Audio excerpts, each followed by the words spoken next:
So when I think of AI in the credit markets, I think of it two ways. First is economically, because it's such a driver of our economy.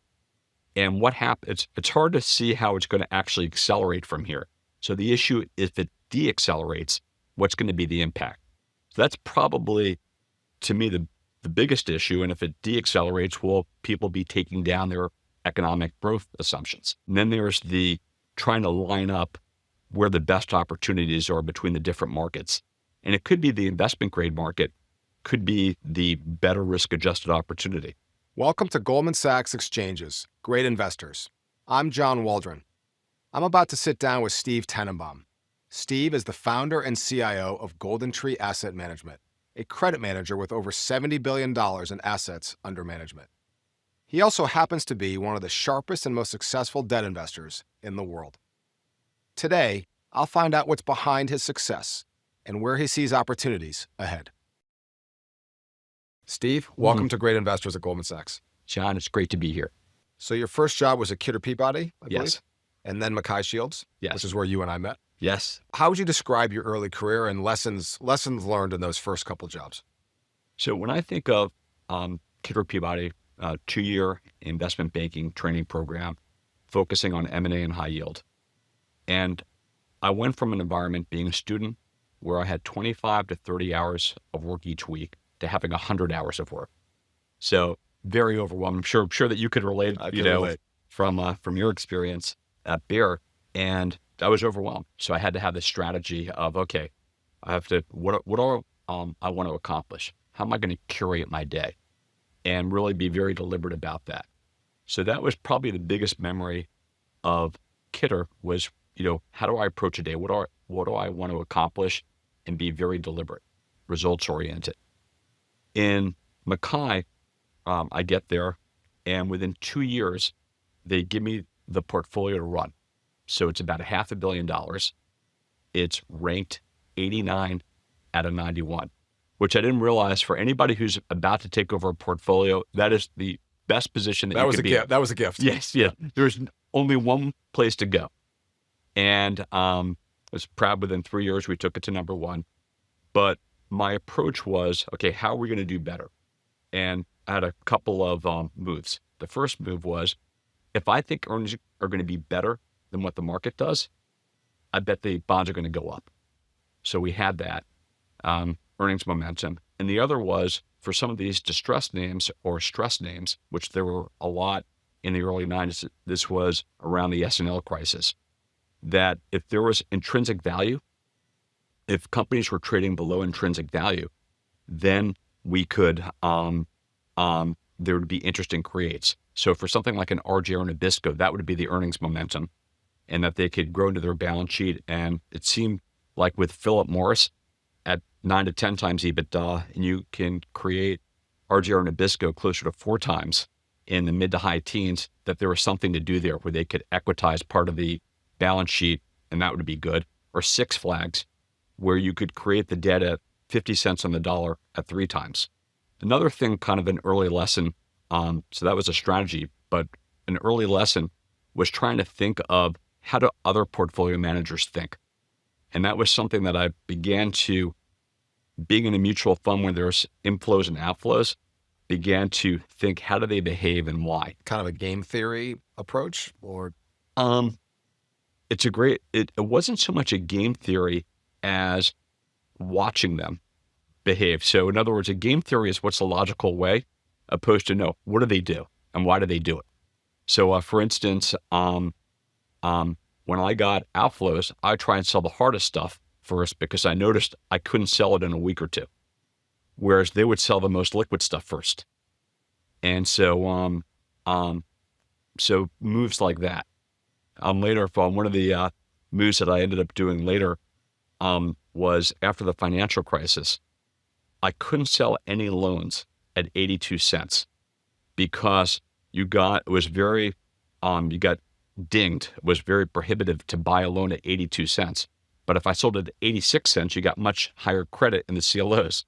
So I began to lift my offerings to 86 cents because I knew that they were looking for loans at 86 cents. There was liquidity there. Yeah. All right. So you're a credit investor, really, at the end of the day, although you do all kinds of things. How would you describe your natural state of being as an investor? So I never pigeonholed myself as a credit investor. I always thought of myself as an investor. And when I think of in high school, traded stocks and options, got my Series 7 and 63 in college. When I was at Mackay Shields, when I took over the portfolio, I asked to be managed in the equity division. And in fact, I ran a convertible equity portfolio, which did nicely. I was proud of those returns. So I always thought of myself as an investor. And in fact, whenever we look at an opportunity, any deal, I want to understand the capital structure and what I think is the best part of it. Even if we can't invest, like on a LBO, well, would I buy the equity here? What do I think is the best part of the stack and why? So Mackay Shields, long career, successful. You lifted the performance. Then you decided to go out on your own. Yes. What drove that decision? I saw this huge entrepreneurial opportunity. So I'm going to finals, and there's only 4 or 5 long-only firms that I'm seeing in every final. In every large final, there's just a few of us that are up for contention, and many of them are being awarded 2 and 3 mandates. So in other words, there's 5 in, and 3 are going to win. Not bad odds. So coming from a multi-strategy firm, Mackay Shields, I saw in like growth equity, there was 100 managers who were top quartile who had decent records, which we were one of them at Mackay Shields. In high yield or below investment grade credit, much shorter list. So that would be on the long only side. The other side was the hedge fund side. That here's something where I thought it would be much tougher because the fees were higher and your mandate was broader. But actually I saw was almost upside down, that there were such a imbalance between people who could actually invest in credit and that people wanted to give them money, that I saw this huge need. In fact, our original hedge fund investor who I brought in told me if I went off on my own, he would double the size of the money, over 100 million, and double the fees. So I saw this type of behavior, and in both long only and in hedge funds, we had done really well. And the hedge fund had returns for the first 3+ years, 3.5 years in the 20s. So felt like we was entering a good space. So you launched your firm in 2000. Yes. Let's talk about the environment. What did you see as you were launching your firm from an environment standpoint? So this was the period where the .com era, there was a lot of uncertainty. It was just starting to roll over. 99 was a very strong year. And in 2000 began a little bit of the hangover. And you saw it particularly in the summer. That's where things began to get a little dicey. And whenever you have this new technology, this innovation, there is the who's being impacted. And the instinct, and you're seeing this in AI now, is to be very broad. And that's what happened. There were so many different parts of TMT that were concerned about what the impact would be. And for instance, you take advertising. In advertising, newspapers clearly were impacted, but it took around 4 or 5 years to really get going, till only 2005 or 6. But you take something like TV programming or cable programmers more specifically, that was a terrific industry for another 15 years, but they were also impacted. So there were a lot of opportunities selling off, particularly in that summer. And then there were names like TMT, like Telesystem International. This was a hodgepodge of cellular companies, international cellular stakes, which were that ended up trading at 30 cents on the dollar because there was concern whether you could get financing. We cut a deal at 70 cents on the dollar. They ended up selling for significantly more than the debt the following year. So there was definitely things to do. So early days, your returns are pretty good, I suspect, because you were taking advantage of that dislocation, dispersion, however you want to frame it. Did you have any tougher moments? Was it, I assume, you start your own firm, it's a little different than in the warm confines of one of these large organizations. So talk about any challenges you faced. So at Mackay Shields, the returns were mostly very strong or average, and more very strong than average. The first 7 years at GoldenTree, pretty much the same, either very strong or average. 2008, really poor year. It was very humbling. It was really the first time we had just a bad year. And so that would be that moment where we had to make some corrections, and we knew we could do better. We knew our risk management wasn't where it needed to be. I also had this view that we weren't the only ones. And if we made course corrections, if we could get through to 2010, we would be differentiated. So that was my mindset. So in 2009, we passed our high water mark in October. Very proud that we were able to do it in a finite period of time. And I remember thinking at the time, if I were to look back at my career, I probably was a seller too early. And I saw that the underwriting I felt in 2008 and 9 was materially better than what it had been because of this concern, in that you were likely to be tighter than what people expect. So it was going to really swing as it usually does. And I felt even more so going from very wide to very tight. So we still were risk on after October of 2009. So 2010, we ended up having a great year, 24%, and 2009 and 10 were two of the best years of my career. And that wouldn't have been possible without a very humbling and disappointing experience of 2008. Yeah, that's a good lesson.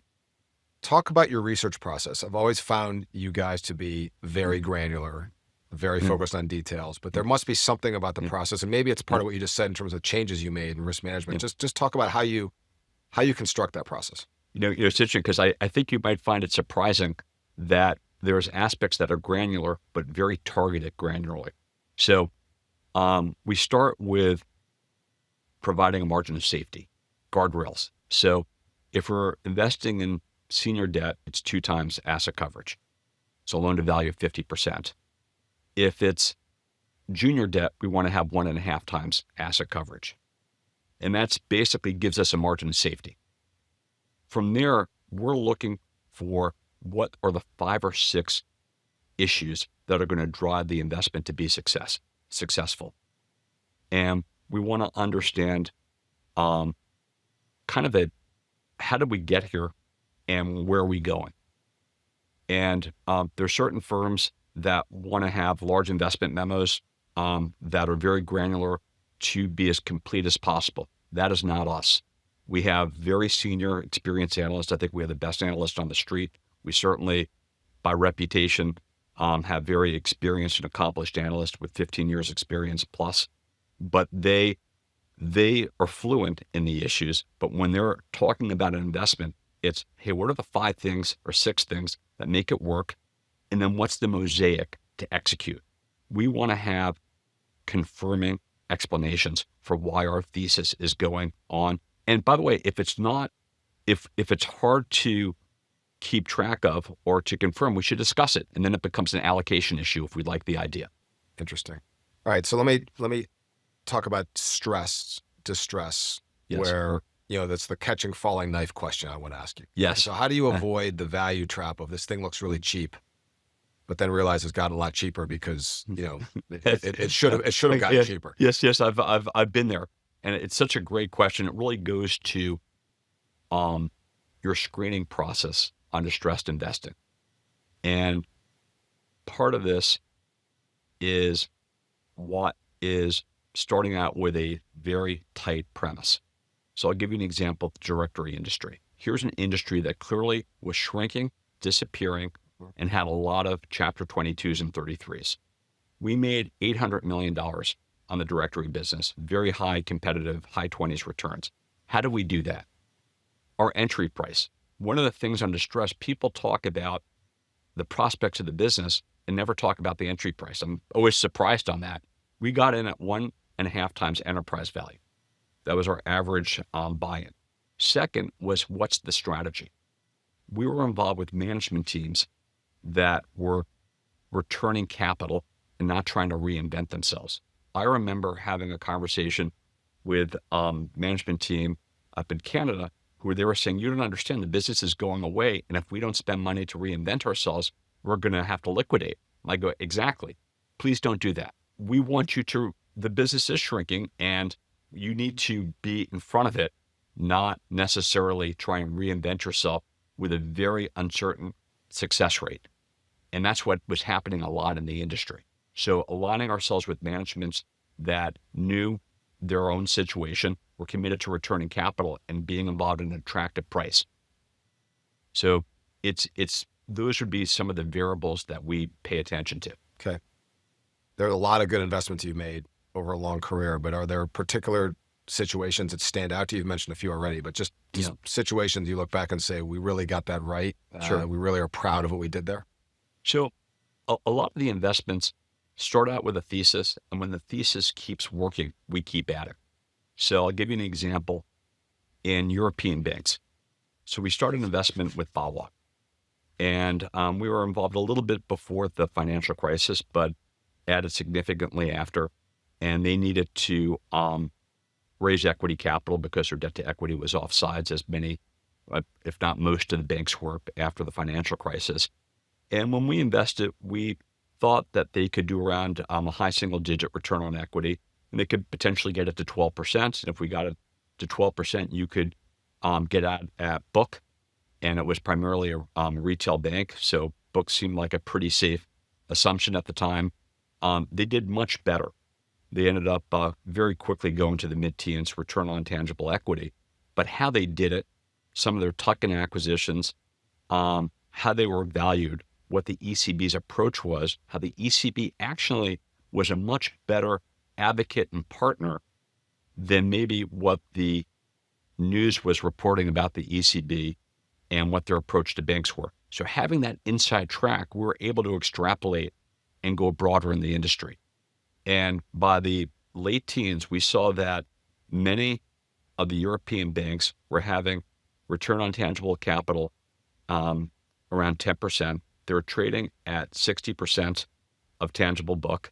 They also, and here's what people didn't believe, that they were marked correctly. And they didn't necessarily have a basis for why they didn't believe that, but that's what they believed. And right after COVID, they saw that they weren't taking write-downs, so they must have been marked correctly. Oh, and by the way, the interest rates are going up, and interest rates, if you have a stable economy, going higher actually is very good for banks.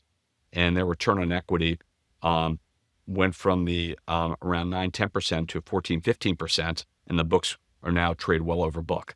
And so we, on that theme, earned about $3 billion. So very, very proud of that. And we just kept, when we saw it develop, kept going deeper into it. Another theme that we did well in was oil service right after COVID, or during COVID. And in the spring of 2020, we saw, this is when, remember, there was a day, I think it was April, where oil was negative. Remember it well.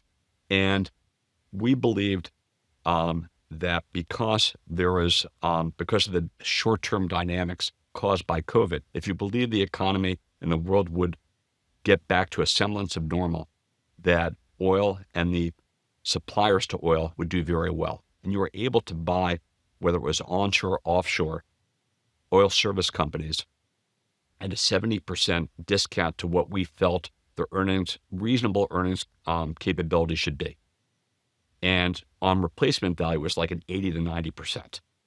And so we became one of the largest, if probably the largest owner, if you consolidated everything to offshore rigs, had significant onshore rigs as well.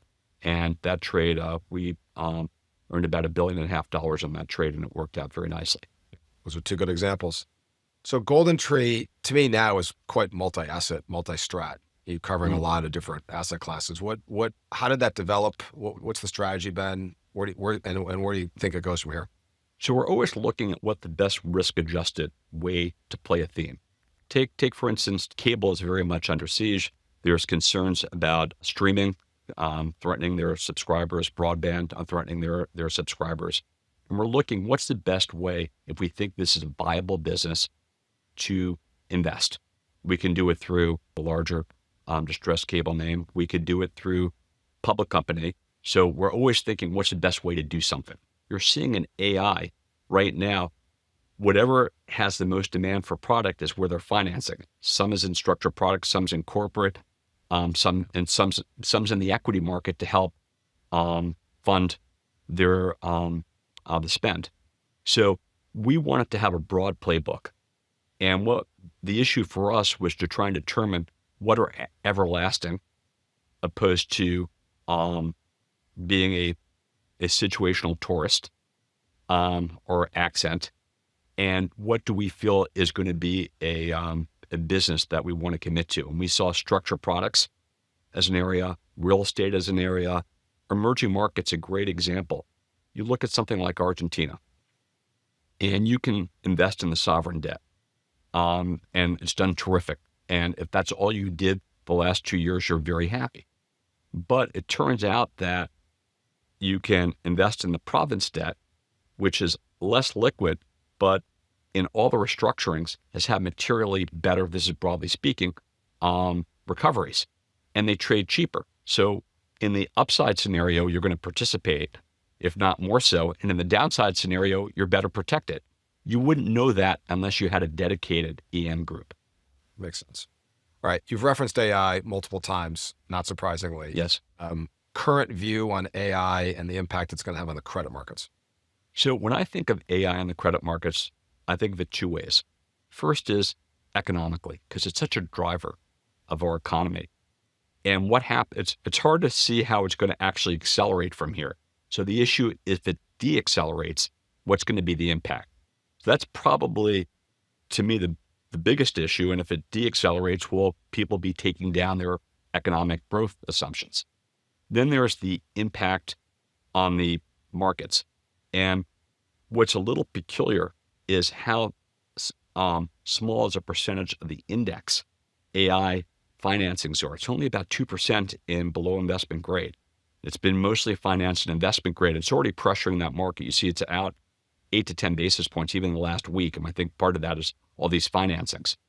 And then there's a lot of private credit financings in AI.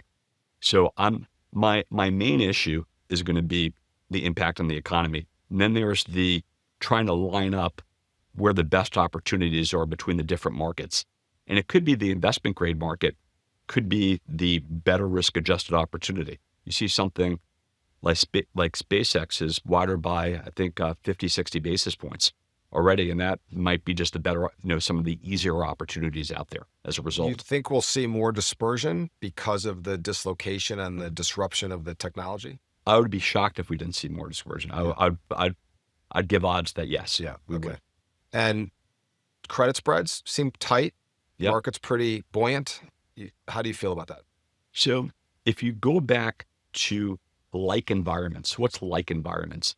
You start the year, you're mid-cycle and you're tight and expect your growth is more than 2%. What happens? The average is you do not do very well in the credit markets and you do very well in the equity markets. And that's exactly how it's playing out through July. Makes sense. All right. So you've been doing this a long time. We've talked a lot about your career and the success. Your investment philosophy, has it evolved? Sure. How so? Well, always want to have a margin of safety and always want to be an internal student, always learning and trying to inform on how to capture that mosaic in terms of influencing better understanding our premise, to see how it's developing. But more specifically, looking at something like distressed, where when I started out, it was somewhat of the Argero Nabisco type of distressed, where if you change the asset mix between debt and equity, there's an arbitrage there. And for the most part, that doesn't really exist anymore. That's not to say situationally. Clearly during COVID, it did. During 2015, the fourth quarter, it did. But that's more cyclical, not an evergreen. Then I'd call it Distress 2.0, which happened pretty much in the early 2000s, where just some of the premises just didn't work. And you're going to see that a lot on some of the LBOs that happened, where poor execution and management didn't do what they were supposed to. And with different management, you'll probably do better, and you need to change the board. You need to have better accountability. And that's one strategy. And I think it's been an advancement from just doing a balance sheet change and swapping debt for equity. What I think is the most interesting one, and I think there is a larger moat around it, is Distress 3.0, which is where you have a platform and you're using it when there is a cyclical downturn to potentially buy companies and industries that are going through a transformation and creating a lot of value. We're doing it right now with Superior Energy and oil service, but we've done it with a couple of other examples. And I think that's, to me, the most exciting part of distressed is when you can have a platform and just build it up and also be directed to what's going to make this a desirable exit, what will make this company desirable exit or desirable to a potential acquirer. And often when you're just doing a balance sheet change and then putting in better management and responsible directors, that's not getting you there. Shifting gears a little bit, you're a Yep. prominent art collector, Mhm. also an investment asset class. Yeah, so though I but- think that more as a passion and as a hobby. Right. So, question for you, for people out there that are maybe just getting started or just Sure. getting kind of interested in art, observations, words of wisdom, how to think about it. Sure. We've gone to the more established artist, whether it's a Andy Warhol or William de Kooning. Now, if you're starting out, that might not be where you're going to start, and you can get prints. So you don't always have to go with paintings, which tend to be the most expensive, whereas prints are less expensive, and they both have terrific prints. Particularly Andy Warhol has exceptional prints. Then on the primary market, we've gone with artists who we feel have had 10 years of what we think of making differentiated good art. I remember Julie Meritu, who's downstairs. Well, when we first were looking at her, she had 10 years of making really good art.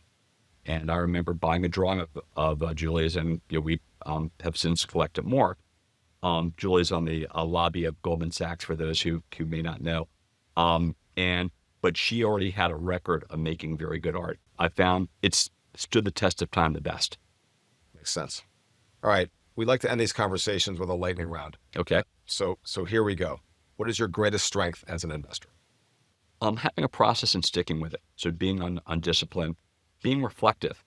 You have to make iterations, and trying to understand if something's really trying to be honest. Why do we do this? And is it happening or not happening? Okay. Best piece of advice you've ever received? You don't always have to be doing something, and to be disciplined. How do you spend your time out of the office? Well, because we played some tennis together. I like tennis. Art. I think it's really important to have passions. My dad very much instilled in my brother and I that, and he loved opera, that having hobbies and passions is really important. So art would be one. My second date with my wife was at the Metropolitan Museum, and so that's a fun thing. And then with family and friends. It's great. Which founders do you admire the most? Paul Singer is an Englander, and these are people who've been able to create lasting institutions and being able to change with the times. All right, finally, as we look ahead, where do you expect to see the most dispersion and opportunities across markets? So I'm going to give a couple of public opportunities. First, I think tips. I think 30-year tips are close to 3%. I think the upside downside and the probability of it working is really, there's much better upside downside in terms of tightening 50 basis points to 250 opposed to 325. I might put it as probability adjusted as much better than 50%. So I think it's like minus 4% plus 18%. And I think that it's just good absolute value. I think it's somewhat of a gift here. If you look at historically where tips have been, this is a great entry price. And if you look at the relationship, it's usually been in the low twos since 2000. If you look at relative to 2000 on equities, where you have inflation adjusted, I think in the mid fours, the fact that you're a pretty high percentage of getting a risk-free return inflation adjusted from equities, that's really, I think, very special when you look at the relative value. When you look at software, and particularly companies with high retention, growing revenue, you can get, and maturity is 28 and 29. You can get companies that were bought for $1 and create them for 30 cents. With those stats, it seems very provocative. I mentioned in cable, I think that there's clearly the industry has challenges, but we believe particularly when looking at Comcast and looking at the relationship with Charter between the debt and equity, and this is not a trade that's not people in the marketplace aren't doing, but I think it's just a real interesting relationship. So those are 3 public opportunities that we think are provocative. Steve, thank you very much. John, thank you. This episode of Goldman Sachs Exchange's Great Investors was recorded on Thursday, July 23rd, 2026. I'm John Waldron. If you enjoyed this show, we hope you'll follow us on Apple Podcasts, Spotify, YouTube, or wherever you listen to your podcasts, and leave us a rating and a comment. The opinions and views expressed herein are as of the date of publication, subject to change without notice, and may not necessarily reflect the institutional views of Goldman Sachs or its affiliates. The material provided is intended for informational purposes only and does not constitute investment advice, a recommendation from any Goldman Sachs entity to take any particular action, or an offer or solicitation to purchase or sell any securities or financial products. This material may contain forward-looking statements. Past performance is not indicative of future results. Neither Goldman Sachs nor any of its affiliates make any representations or warranties, expressed or implied, as to the accuracy or completeness of the statements or information contained herein, and disclaim any liability whatsoever for reliance on such information for any purpose. Each name of a third-party organization mentioned is the property of the company to which it relates, is used here strictly for informational and identification purposes only, and is not used to imply any ownership or license rights between any such company and Goldman Sachs.